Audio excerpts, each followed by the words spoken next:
The world ended on a Saturday morning. Emma Carter was painting her nails when the screaming started. She remembered being annoyed first. Not scared.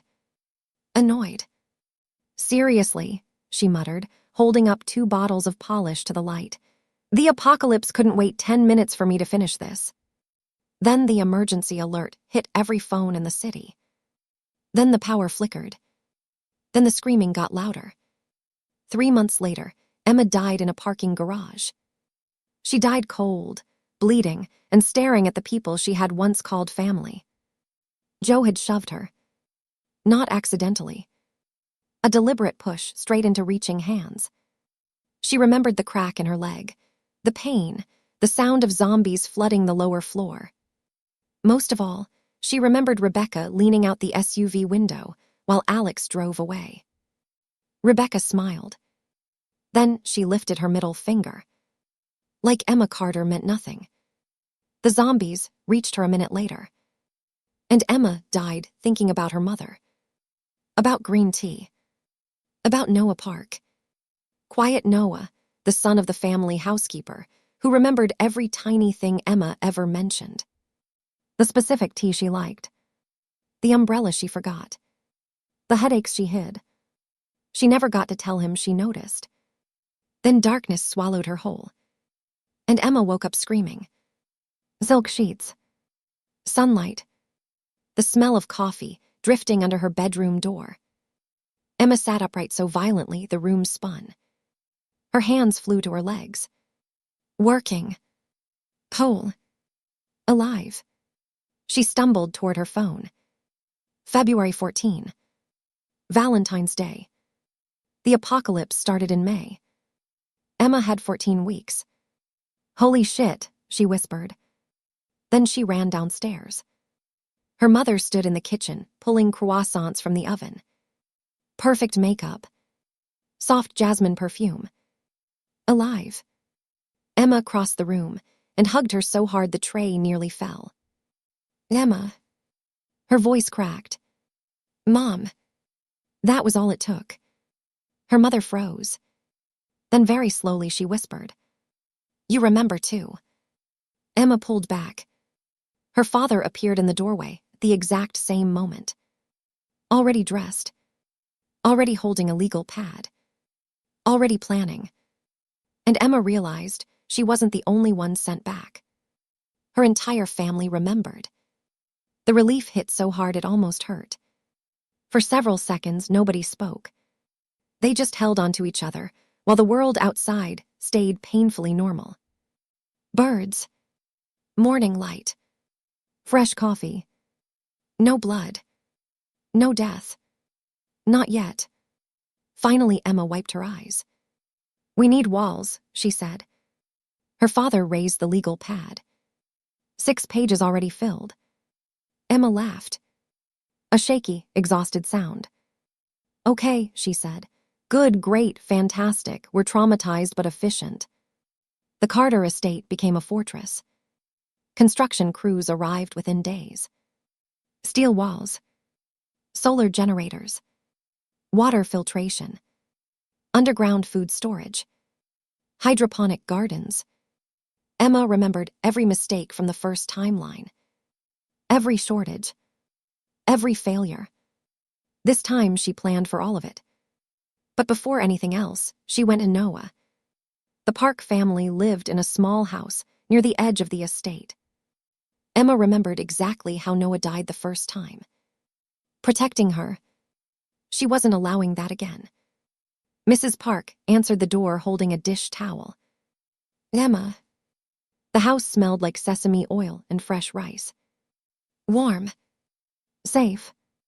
Normal. Noah sat at the kitchen table studying. When he looked up, surprise flickered across his face. Then something softer. Emma noticed it this time. She noticed everything this time. "You okay?" Noah asked quietly. Emma stared at him. Alive. God. Alive. "Not really," she admitted. Something in his expression sharpened immediately. Concern. No hesitation. That same steady loyalty he'd always had. Emma suddenly remembered every small kindness she'd ignored before the apocalypse. Every umbrella, every cup of tea, every silent act of care. And she realized with painful clarity that Noah Park had loved her for years. She had simply been too blind to see it. Emma stayed for dinner. Afterward, she told the Parks the truth. Not about time travel. Nobody would believe that. But enough. A disaster was coming. The Carters were preparing. They wanted the Parks inside the estate permanently. Mr. Park exchanged a look with his wife. Then Noah looked directly at Emma. And somehow, he already understood this was bigger than what she was saying. "Okay," he said quietly. Just like that. No drama. No suspicion. He trusted her completely. Emma nearly cried on the spot. 3 weeks later, Emma met Alex, Rebecca, and Joe for coffee. The people who killed her. Funny thing was, once you died because of someone, it became impossible not to see them clearly afterward. Alex chose expensive cafes because the Carter family always paid. Rebecca watched Emma's designer handbag with eyes full of something poisonous. Joe followed whoever sounded strongest. Emma had mistaken dependency for love. The realization felt humiliating. Alex smiled smoothly across the table. "So about the charity gala?" "No," Emma interrupted. Silence. Alex blinked. Emma smiled politely. "My family is restructuring financially. Also, our accountants are reviewing previous sponsorships." The shift in Alex's face lasted less than a second. But Emma caught it now. Calculation. Panic. Greed. Rebecca leaned back slowly. "You've been acting weird lately," she said. Emma met her eyes. And suddenly she saw it. Not admiration. Not jealousy. Something uglier. Rebecca didn't want Emma's life. She wanted to be Emma. And she hated her for existing effortlessly in ways she never could. The realization made Emma strangely sad. "I'm focusing on family," Emma said. Then she stood and walked away. This time, she never looked back. The apocalypse began exactly on schedule. Saturday morning. Sirens. Emergency broadcasts. Panic flooding the city. Emma watched it happen through reinforced security monitors. The first timeline had been chaos. This one was horrifyingly calm. The estate sealed itself before noon. Steel gates locked. Supply inventories checked. Generator systems activated. Outside the walls, civilization collapsed. Inside them, Emma Carter made tea. "If society is ending," she announced, "I'm not facing it dehydrated." Her mother laughed first. Then everyone else. And Emma realized something important. People needed structure. Even fake structure. Especially fake structure. The first zombies hit the outer walls 3 days later. The walls held. Emma sat awake, watching the cameras until nearly dawn. "You should sleep." Noah stood in the doorway, holding 2 cups of tea. Green tea. The exact brand. Emma accepted the cup. "I keep thinking about everyone outside," she admitted quietly. Noah sat beside her. "You saved the people you could save." "That feels selfish." "No," he said softly, "it feels human." Emma looked at him. And for the first time since waking up in the past, she felt something inside her finally loosen. Just a little. The estate survived its first month. Then Layla ruined everything. Layla was one of the younger housemaids. Sweet. Clumsy. Hopelessly in love with her boyfriend in the city. Emma should have noticed the signs. The late-night crying. The constant staring toward the walls. But Emma had been too focused on logistics. On survival. On systems. She forgot people broke differently than buildings did.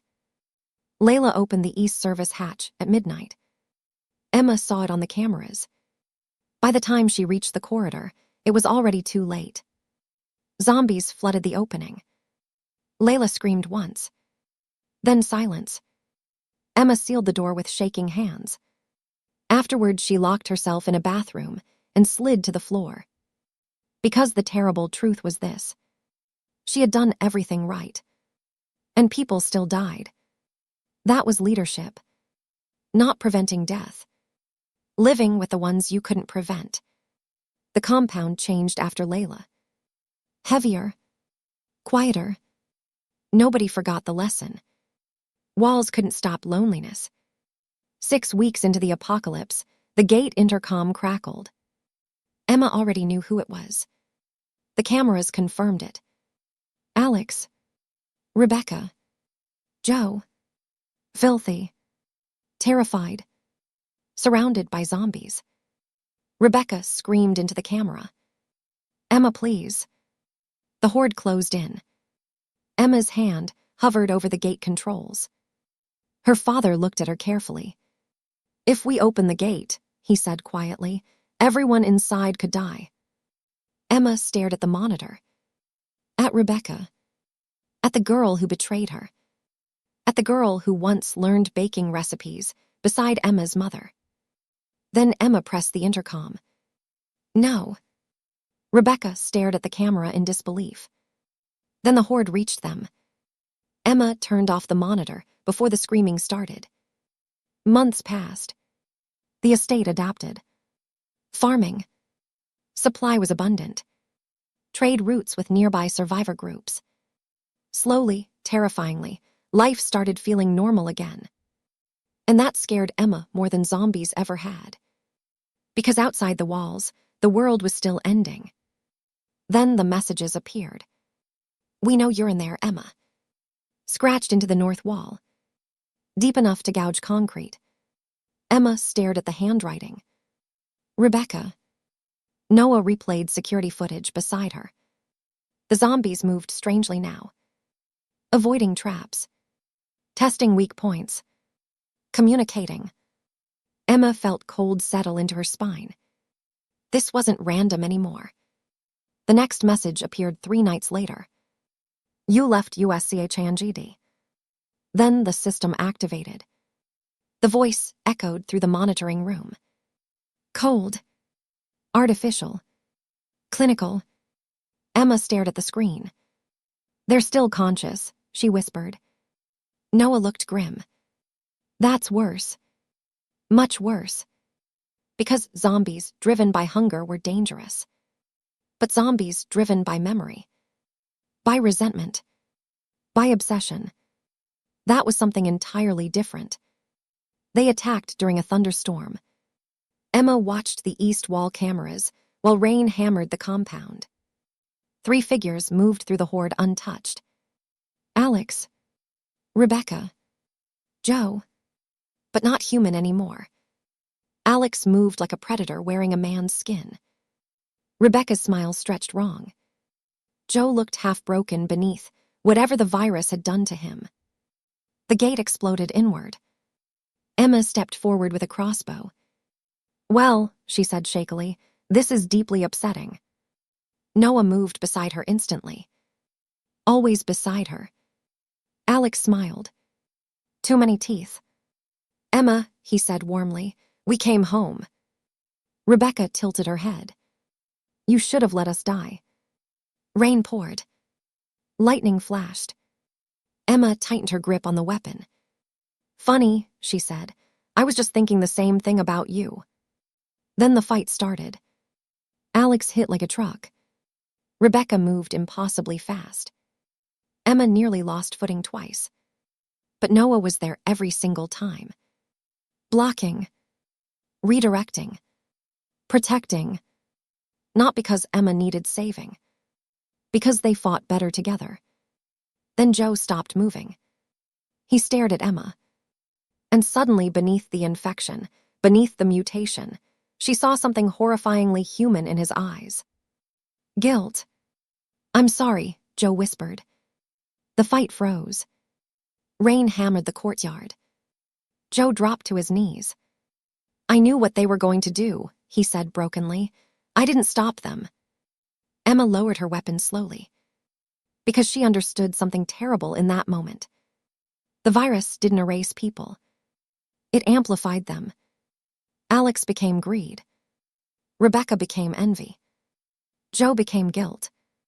And Emma suddenly wondered what she herself had become. Alex grabbed Rebecca and disappeared into the storm. Joe remained kneeling in the mud, crying. Human tears. Emma stared at him for a very long time, then finally said, "Get him inside." Winter arrived hard. The estate nearly lost half its crops during a generator collapse. Trade routes became dangerous. People got sick. Tiredness settled into everyone's bones, especially Noah's. Emma noticed it slowly. The dark circles, the shaking hands, the exhaustion he kept hiding. One freezing night, she found him sitting on the greenhouse floor after 16 straight hours repairing heating systems. "You look awful," Emma informed him. "Thank you." "No, seriously, you look like death's exhausted assistant." A weak laugh escaped him. Then suddenly, Noah covered his eyes with one hand. And Emma realized he was barely holding himself together.